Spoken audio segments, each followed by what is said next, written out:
A benefit concert. A charity concert is a type of musical benefit performance featuring musicians, comedians, or other performers that is held for a charitable purpose, are often directed at a specific and immediate humanitarian crisis.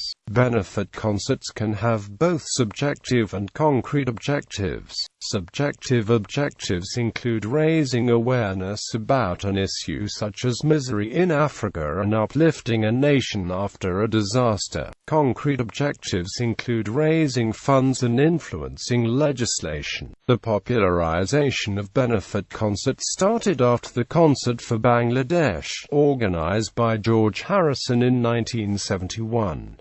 However, the format of most modern concerts was only created after the occurrence of Bob Geldof's Live Aid. The two largest benefit concerts of all time, in size, were the Live Aid and the Live Earth, both with billions of spectators. Scholars theorize that the observed increase on concert size since the Live Aid is happening because organizers strive to make their events as big as the tragedy at hand, thus hoping to gain legitimization that way. Celebrity charity. Benefit concerts are a major example of celebrity charity, for they involve popular musicians, actors and actresses, and other kinds of entertainment figures volunteering to a greater cause. The efficiency of celebrity charity is explained by the theory of catalytic philanthropy designed by Paul Shervish. His thesis explains that it is more beneficial to a cause that celebrities do not contribute by only donating the money, but by participating in events like benefit concerts.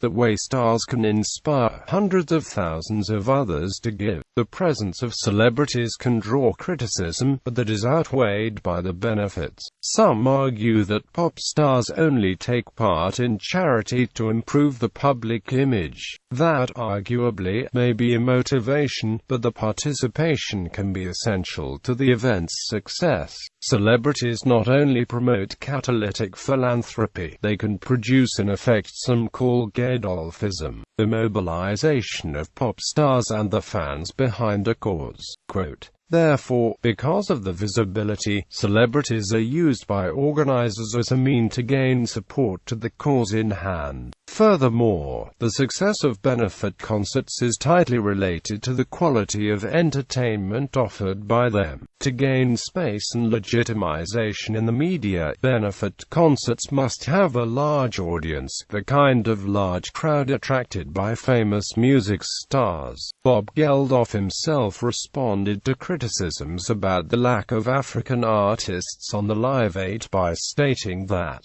although those musicians produce great works, they do not sell many albums, and, for the sake of reaching as many people as possible, his concert had to include only popular artists. Finally, the quality of entertainment is key to the creation of a public sphere where discussions about the concert's cause can occur. The better the entertainment, the more people watch the concert, and thus the more people become aware of the cause. Furthermore, the music played in the concerts can lead spectators to interconnect and become more likely to act towards the cause. According to a theory by Jane Bennett, when people sing in the presence of other people, and that happens in benefit concerts, they become connected to each other and are more likely to work together towards a goal. Critics also say that benefit concerts are just a way for the rich West to forgive itself by helping the poor and distressed. These critiques argue that concerts like the Live Aid rob Africans of agency, reinforces Western ethnocentrism and racism, and see famine as a natural disaster rather than as a political issue. Effectiveness. Benefit concerts are an effective form of gaining support and raising funds for a cause because of the large media coverage that they usually receive. In addition to the results they generate themselves, benefit concerts also generate a kind of cascading effect. That is, larger benefit concert motivate smaller concerts and other kinds of charity initiatives. As media events, large-scale benefit concerts attract millions of viewers and are usually broadcast internationally. As powerful means of mass communication, they can be highly effective at raising funds and awareness for humanitarian causes. Media scholars Dane and Katz classify benefit concerts as media events, shared experiences that unite viewers with one another and the societies.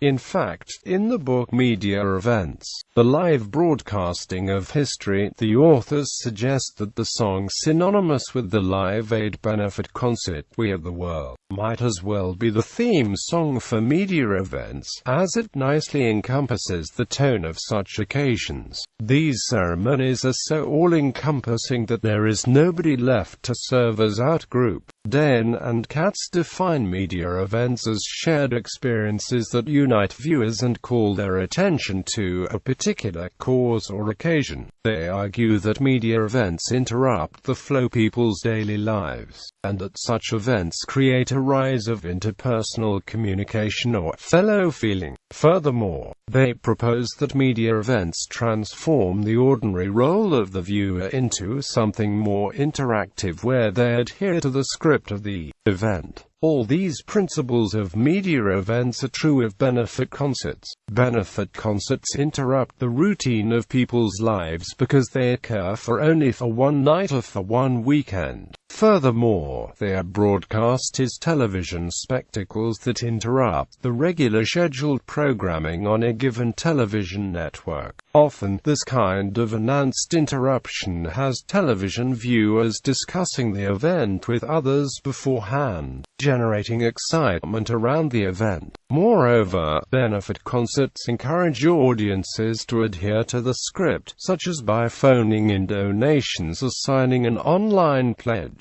Benefit concerts and parasocial interaction.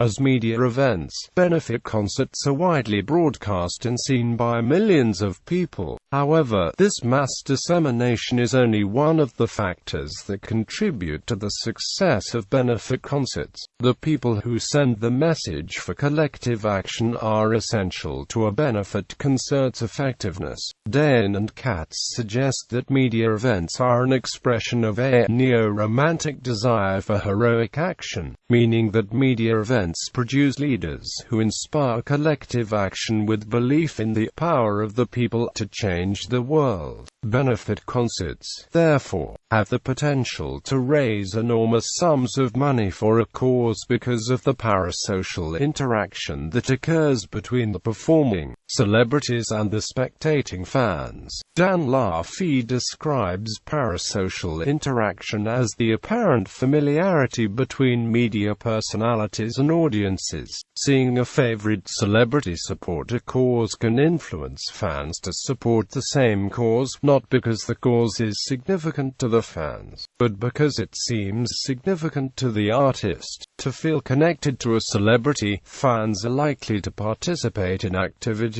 the celebrity considers important. For example, if a benefit concert starred unknown musicians performing songs for unknown people in Africa, the incentive for viewers to donate would be minimal. Bob Geldof, the founder of Live Aid, is aware of the need of familiarity and parasocial interaction on behalf of the viewer. When criticized for not inviting enough African performers to play at Live Aid, Geldof commented that only popular musicians were invited to play at the show because unfamiliar artists would cause viewers to lose interest and switch off. In seeing the familiar face of the beloved artist on stage endorsing a cause, fans feel more compelled to support the cause. Criticisms against benefit concerts go further than just criticizing the intentions of the celebrities involved. Some argue that benefit concerts are a wrong response for tragedies because the atmosphere involved on them is hardly one of mourning. Further criticism comes from those who argue that Geldofism turns celebrities into the only legitimate spokespeople for a cause, robbing the NGOs of the possibilities to speak up for a cause. Notable examples in chronological order, beginning with the earliest date. Historic concert for the benefit of widows and orphans of Austrian and Hungarian soldiers. January 12, 1918. The historic concert for the benefit of widows and orphans of Austrian and Hungarian soldiers was held at the Konzerthaus, Vienna. Its patrons were Kaiser Charles I of Austria and Empress Ita of Bourbon-Parma, with posters designed by Joseph Divecchi. An estimated 1,100,000 Austro-Hungarian men, mostly unmarried, were killed in the war. The concert for Bangladesh. August 1, 1971. The concert for Bangladesh took place at Madison Square Garden, New York City. Conceived and produced by George Harrison. Performers included George Harrison, Ravi Shankar, Bob Dylan, Eric Clapton, Ringo Starr, Billy Preston, Leon Russell. A Poke in the Eye. April 1–3, 1976. Amnesty International staged the first in what became its long-running Secret Policeman's Ball series of events raising funds for and awareness of human rights issues. The show, titled A Poke in the Eye, was staged at Her Majesty's Theatre in London over 3 consecutive nights. It was primarily a comedy gala starring Monty Python, Peter Cook, Beyond the Fringe and others. Produced by John Cleese and Martin Lewis. A Gift of Song, the Music for UNICEF concert. January 9, 1979. The A Gift of Song, the Music for UNICEF concert was held at the United Nations General Assembly and broadcast worldwide to raise money for UNICEF and mark the International Year of the Child. Performers included ABBA, Bee Gees, Andy Gibb, Olivia Newton-John, John Denver, Earth, Wind and Amp, Fire, Rita Coolidge, Chris Christopherson, Rod Stewart, Donna Summer. The concert was the idea of impresario Robert Stigwood, the Bee Gees, and David Frost. The Secret Policeman's Ball. June 27 – June 30, 1979. Amnesty International staged the third of its Secret Policeman's Ball benefits. The show, titled The Secret Policeman's Ball, was staged in London over 4 consecutive nights. In addition to the usual comedic performers from Monty Python, producer Martin Lewis secured musical performances from Pete Townshend and Tom Robinson. The No Nukes Concerts. September 1979. The No Nukes Concerts in New York. The concerts for Camp Push Air. December 26 – December 29, 1979. The concerts for Camp Push Air were held at the Hammersmith Odeon, benefiting the citizens of Cambodia who were victims of the tyrannical reign of dictator Pol Pot. The Secret Policeman's Other Ball. September 9 to 12, 1981. Amnesty International staged the fourth of its Secret Policeman's Ball benefits. The show, titled The Secret Policeman's Other Ball, was staged in London over 4 consecutive nights. This show expanded on its 1979 predecessor with appearances by multiple rock musicians including Sting, Eric Clapton, Jeff Beck, Phil Collins, Donovan and Bob Geldof. Nuclear Disarmament Rally. June 12, 1982. In NYC, 750,000 people marched from the UN to Central Park to protest nuclear weapons, in what was probably the largest single protest in U.S. history. New York City was shut down for the day. The concert featured Jackson Browne, Linda Ronstadt, Bruce Springsteen, etc. Keith Haring created a poster for the event, which was handed out free to the audience, and John Fechner stencils were on the site. Live Aid. July 13, 1985. The Live Aid benefit concerts, conceived and organized by Bob Geldof, took place in London and Philadelphia. Similar concerts were held in Sydney and Moscow. Farm Aid. September 22, 1985. The first Farm Aid concert, organized by Willie Nelson and John Mellencamp to raise money for family farmers in the United States, was held in Champaign, Illinois. There have been 19 Farm Aid concerts as of 2007. Self-Aid. May 17, 1986. The Self-Aid concert held in Dublin, Ireland aimed to highlight the chronic unemployment problem in Ireland at the time. Performers at the event included U2, Van Morrison and the Pogues.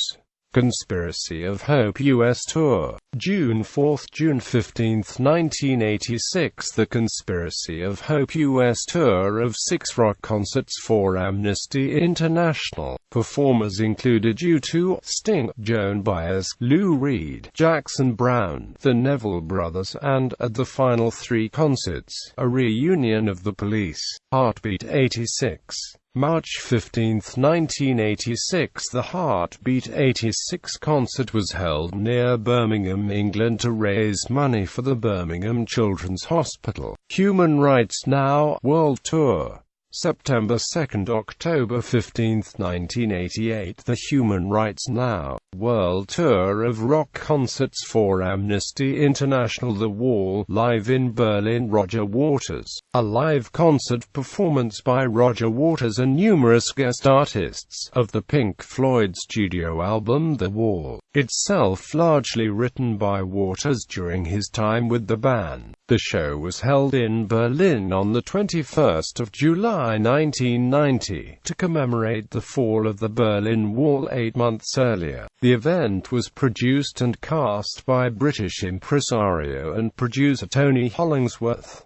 It was staged partly at Waters' expense, while he subsequently earned the money back from the sale of the CD and video releases of the album. The original plan was to donate all profits past his initial investment to the Memorial Fund for Disaster Relief, a UK charity founded by Leonard Cheshire. However, audio and video sales came in significantly under projections, and the trading arm of the charity incurred heavy losses. A few years later, the charity was wound up, and the audio and video sales rights from the concert performance returned to Waters. The show had a sell-out crowd of over 350,000 people, and before the performance started, the gates were open, which let at least another 100,000 people watch.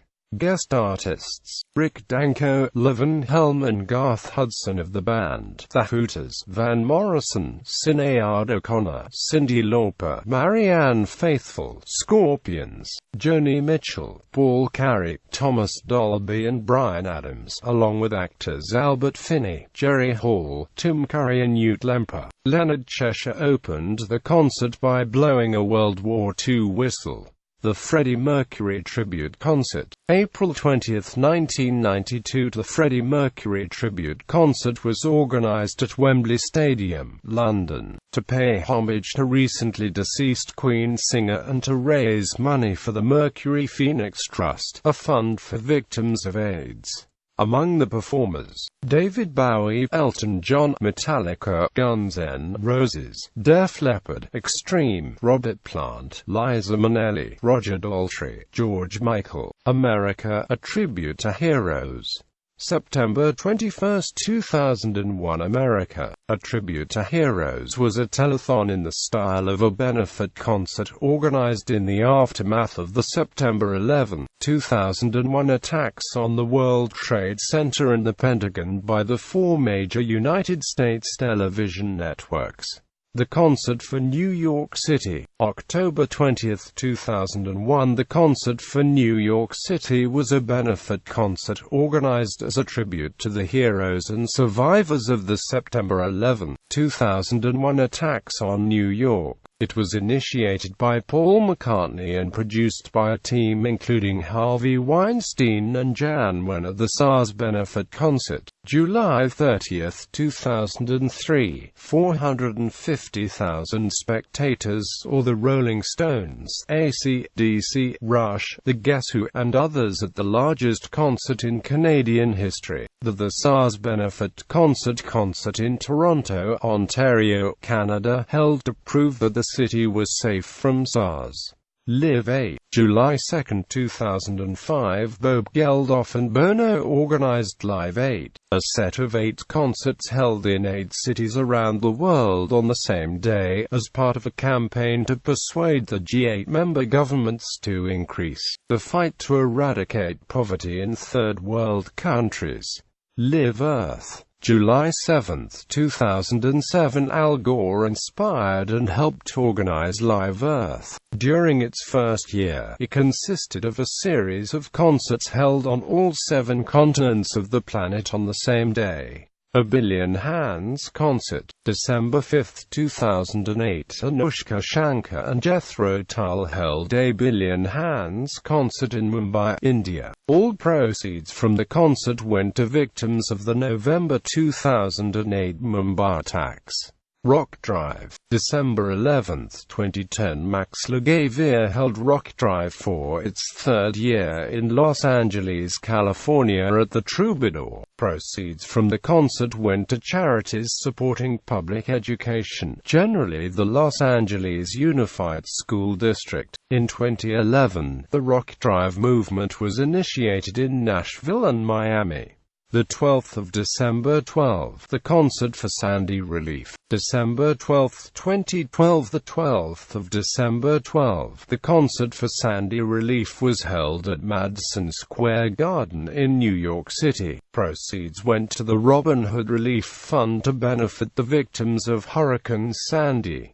MDA Show of Strength. The former Jerry Lewis MDA Telethon, which aired each year every Labor Day weekend, was dramatically reformatted over the course of 2011 and 2012, from the program's founding in 1966 until 2010. The program aired as a traditional long-form telethon over the course of 21 hours. By the time of the 2012 edition, its name had been changed to the current moniker its longtime host ousted, and its format reduced to a 3-hour benefit concert for the Muscular Dystrophy Association. List of benefit concerts. The following is an incomplete list of benefit concerts with their own Wikipedia page. For a more descriptive and inclusive list focusing on historically notable events, see the list above. Note that while some of the listed concerts feature only one headliner and several supporting acts, other benefit concerts feature diverse lineups and are also considered music festivals.